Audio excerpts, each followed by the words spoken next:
Welcome to the home recorded podcast. I'm here today with Reuben Dinneen.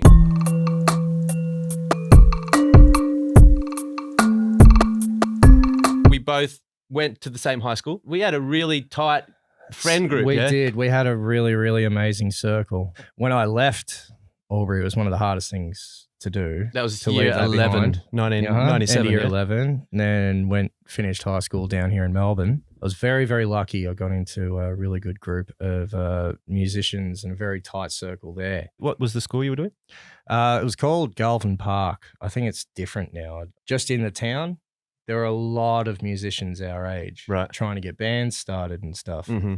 And it was just in music This is class. back in... This is 98. 98, when music was still thriving, yeah? Yeah, that's right. When the scene was, you really had to go see live shows to, YouTube didn't exist. That's it, yep. We had none of this. We had no social media Absolutely. to get this stuff out. Yep.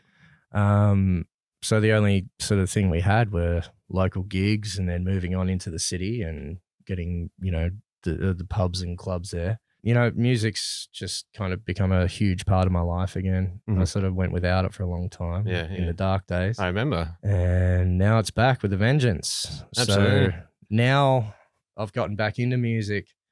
I've done it on a fairly tight budget. It wasn't long before I saw you last year. Yep. That I'd even started buying gear again. Yeah. I had not even a guitar for a good couple of years there. When I finally started trying all this sort of cheaper stuff out, I tried it out with a cheap little multi-effects thing I had. Had all these amp and speaker simulations and stuff. Sure. Like, well, it sounds all right through headphones. I wonder what it'll sound like through this Bluetooth speaker. Oh, wow. That sounds fantastic. That's awesome. Okay. So I started looking into it and amp modeling and these things that are out there now.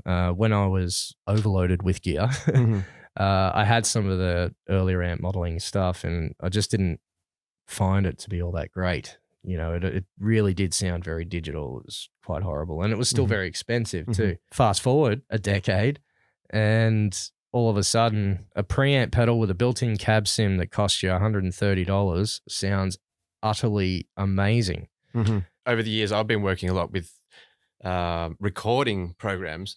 I'm noticing, like, even on a computer, you can get plugins, and the amp simulators, and some of the plugins these days. There's this one made by company Neural DSP, and the old bass player from Periphery, Nolly, got together and collaborated. And he's, brought out his archetype Nolly. It's just like all his favorite amps, his selection of pedals and effects. Basically, it's an entire guitar tone suite. You don't have to go anywhere else. That's everything's got delays, reverbs, and they sound amazing. Yeah. It's high-end audio engineering. The idea that when we were kids, that was so far out of reach that you'd only hear about it. You'd hear that Nirvana went and spent $100,000 on a record, and to be quite honest, you could probably get very close to producing that in your own bedroom these days with some of the minimal gear. I mean, you can get a laptop, an interface, decent pair of speakers, and you're good to go. As long as you got whatever instrument you play. Absolutely. As long as you got that gear. Yep. That's all you need to record yourself. Yep. And the drum plugins these days are phenomenal, especially that same guy, Nolly. He does one based on the drummer from Periphery. Yeah, the whole idea that you could get a package of someone's tones and sounds. Yeah, that's right. And transfer it to your own. Like, you can be when you're younger and you're like, oh, I love Metallica or something, and then these days you could go, I can get replicate the exact sound by this plugin or this preset. Yeah, that's that someone's built. And that's the thing, for all the plugins, there are presets that come with it. Yep. You can make your own preset, upload it, share it with people. So if you've come up with a tone that somebody's looking for, bang, they've got it. I've got this burning question. I know I keep jumping backwards and forwards. I'm going to get better at this interviewing stuff, guys. But I've got this burning question because it's I'll try not to waffle with my answers. No, you're right. It's all fine. Like, I know that I'm sort of jumping backwards and forwards, and I hope that the audience can sort of follow along. But I just wanted to go back because one of my earliest memories of you playing guitar and stuff, and when we were younger in high school, your mother worked at correct me if I'm wrong. My father. Oh, your father worked. He worked Australian newsprint mills. The big newspaper milling plant out near Edamoga. Yep. They built a big recycling plant. Yeah. And my father went from the mill over to the recycling plant as one of the leading guys. And they used to get all their paper from different sources around the world to recycle. A lot of the time, it was just pallet loads of unsold magazines from newsagents and things. Yep. And almost every day, he would come home with a pile of guitar mags and comic books, wizard magazines and stuff, because he knew I just loved it. And, oh, God, by the time we left that house, piles of guitar mags, and it was free lessons. That's what I'm thinking. Like, I just remember, like, in those magazines, there was always 4 songs, tabs, and then there was all the information about, your pedals and stuff. Uh-huh. That must have been just such a godsend to you at that time. Like, especially, I wasn't in Albury, I was in Howlong. Small, isolated town. Yeah. Well, when we moved there, I think there was only a little over 1,000 people. So I just wanted to go into that. I think that's caught everyone up as the little backstory, a little history on everything. Yeah. So now Reuben's got a YouTube channel. It's called Tight Budget Musician. Right here. Go and check it out. Okay. I will put the link. It'll be the first link in the description. And nothing special at the moment, but it's basically this whole theory that, I've been able to find such amazing tones for not much money. And even the guitars that I buy now, I don't spend a lot of money and I get this great stuff that really gives me great results. And I don't feel like I need to go out and buy $1,000 guitar because this one $270 guitar does everything. Now, I actually only started it midway through last year, the channel, when I started finding all this cheap gear. And another part of the whole thing was not just saving money, but I thought I'm kind of off the grid where I am. I'm very limited on my power usage and everything. So I thought, well, how can I get these great cranked amp tones without using a multi-effects pedal? This whole design is amp free. You can use a Bluetooth speaker, you can go straight into a recording interface or straight into a PA. And I didn't want to use multi-effects pedals. So I wanted to keep separate pedals, a small board, and, just the ability for it to be portable. So I've got my big setup with that pedal and the brand new preamp modeler and everything I've bought. And I had this setup that I had actually built. I've always wanted to have someone design a effects board for me. And a couple of weeks ago, Reuben, just out of the blue, sent me a message saying that he had designed me an effects pedal board and he wanted to give it to me as a present. And I was mind blown. And Reuben has bought the present. I set it all up and, tested it out over and over again to make sure it was all good to go. I have since, disassembled, reboxed every single pedal, just so we can have the full unboxing experience. I'm so excited. So, without further ado, your new pedals. Oh my God. Thank you so much, Reuben. This is amazing. Check it out. I'll unbox this. Yeah, you just pull the tape off there. Yep. We're using this. This is a very, very simple, very affordable pedal board by Joyo. As you can see, no frills. It's just, good milled aluminium, some good screw-in handles, rubber, Velcro. As simple as you can get it. Ooh, what have we got in here? All right. So where do we start, Reuben? We'll go in order of the pedal chain. Sure. So either of these two. All right. So this is a noise gate. You get those from Swamp Industries. They're very affordable noise gate. I believe they're under $50, but they're the ones I use because they work and they're cheap. These are also got these little attachments that Reuben gets. These little. Yeah, they're just pedal toppers. It's basically. Sometimes when you're thrashing around, you're trying to hit your pedals and stuff, that small target there can be hard to aim for. At least when you put those on, you've only got to catch the edge of it and you can still click your pedal on and off. Sick. So that's sick. The next one here is actually the first pedal in the chain. Well, I like the look of this one. There's a lot of hard rock guys and metal guys that will talk about boosting a high gain preamplifier. You can use overdrive pedals and all sorts of different ways of doing it. My favorite way is this way. This is a 5-band EQ, and I use it basically as a mid and treble boost, and then I can use the volume control going into the dirty channel to push the gain a bit more. And then you can get this beautifully tight, crisp, responsive. That's how I get the tone I get. All right, where should I go from here? All right, so the next one is this pedal right here. All righty. The Moore Micro Preamp. Feel the clicker on this. You'll notice a difference. Oh. Soft click. Okay. Oh, that's quality. Just clicks, yeah. Yeah, it engages before it. Right. Feel it under your feet. You can definitely feel it. So this is an amp modeling pedal. We have all the familiar controls of an amplifier: volume, gain, 3-band EQ. And this pedal has 2 functions. It can either turn the thing on and off, and it will, whatever channel of this pedal you're on, it will just turn the pedal on and off. Or you hold it down for 2 seconds, and then it changes from the clean channel to the dirty channel. So you get a set of these 5 controls for the clean, and then when you click it, those controls save, and then you can tweak controls for your dirty channel. You push this button here, and it activates a speaker simulation, cab sim, impulse response, or IR. This technology that I just have fallen in love with. It's been such a great solution for my situation. But this is the amp. Now, 1 pedal left. Yeah, this is the Keeley Caverns. This is boutique level stuff here. So these are affordable pedals from Swamp Industries, but incredibly popular. A lot of people love these. There are even bands like Cradle of Filth use these live. This is the Keeley Caverns. Robert Keeley is a pedal builder who got his name by modifying old Boss pedals.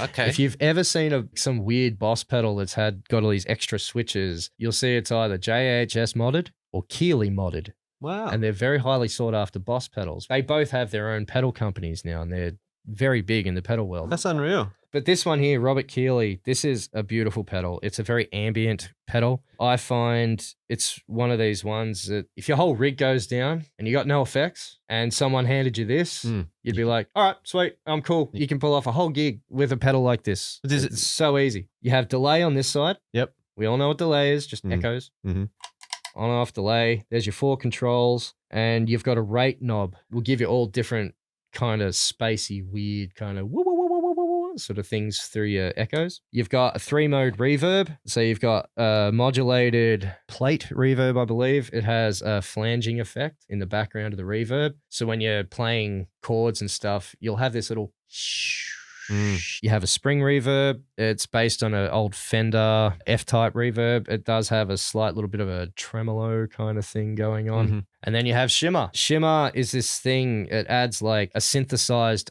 octave above whatever you're playing in the reverb. It sits around and behind your guitar. It's not like using an octave pedal. This is a totally different take on the same kind of thing. Right, this adds it in the background. So it sounds like you've got more instruments playing than what there are. This is a little adapter that actually allows you can power all these pedals from your phone power bank. So you don't actually need to buy adapters and all this. Also a demonstration of how quickly you can do something like this. Now, I've done this so many times, I can do this very quickly. All right, so there's only 4 pedals on here, so, you don't have to have them very close together.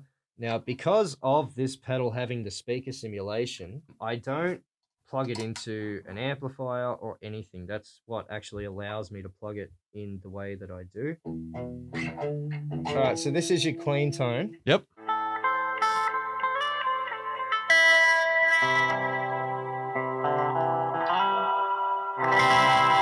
All right. So that's the modulated one. That's like a set and forget sound for clean. All right. So here's a bit of your spring.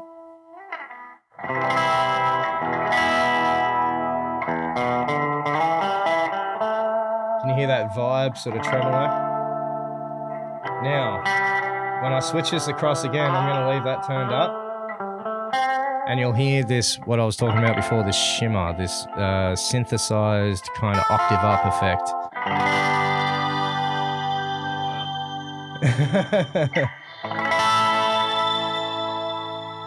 It's a little addictive when you get into this one. I'm going to add some of this delay. The delay on this is very soft and washy. It's not like a digital All right, now I'll add some warbles to the echoes.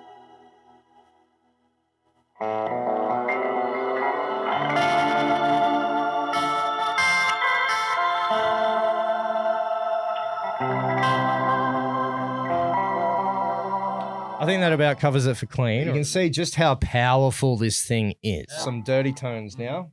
Now I've got the EQ set it and forget it how I have it as purely a mid-treble boost.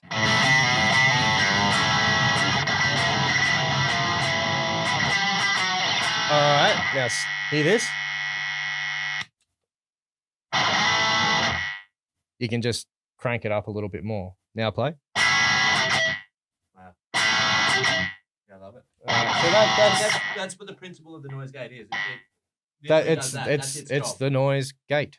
Right. Exactly Shuts yeah, the that's gate, right. no more, That's right. It's basically it's a threshold control. Lets a certain amount of background noise, frequencies, and this one is a decay switch. Normally, there's a decay dial where you can choose how quickly it will cut the note off. All right. Can I have a quick burn? Of course. So I sit traditional, so this feels really weird.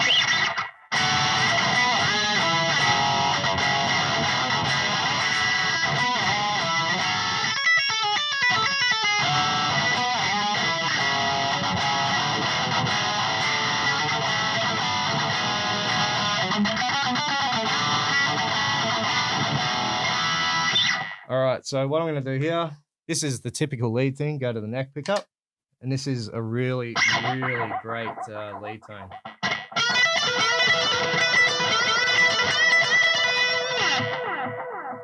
I've played all day.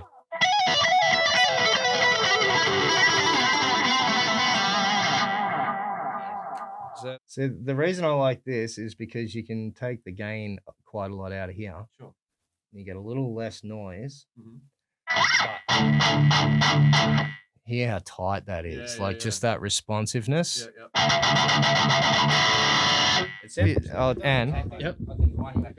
Loving it. All right, that's a demonstration of what the present that Reuben has bought me. You know, these in my opinion sound best used as they're designed to either go straight to PA or into the back part of an amplifier. Hell yeah. Can't be any more easier. I hope you all caught everything that's been said today. If you're not a guitar player, I urge you to go and learn how to play guitar. Yeah. But and then you can get into fun stuff like this because it's at my age, 40 years old. I love that something like this has come along and challenged me to learn something new again. This is going to open me up to songwriting again. So thank you very much for joining me, Reuben. It's been an absolute pleasure. Subscribe to Reuben's channel. It is Tight Budget Musician on YouTube. Go and check it out. Also, subscribe to this channel, turn on your post notifications, press the like button, leave us a comment. Any questions you want to ask me or Reuben, put them in the comments. And thank you very much for watching. Smash me with the questions. That's what I'm here for. I'm the answer man. Until next time, keep rocking, keep rolling. Rah.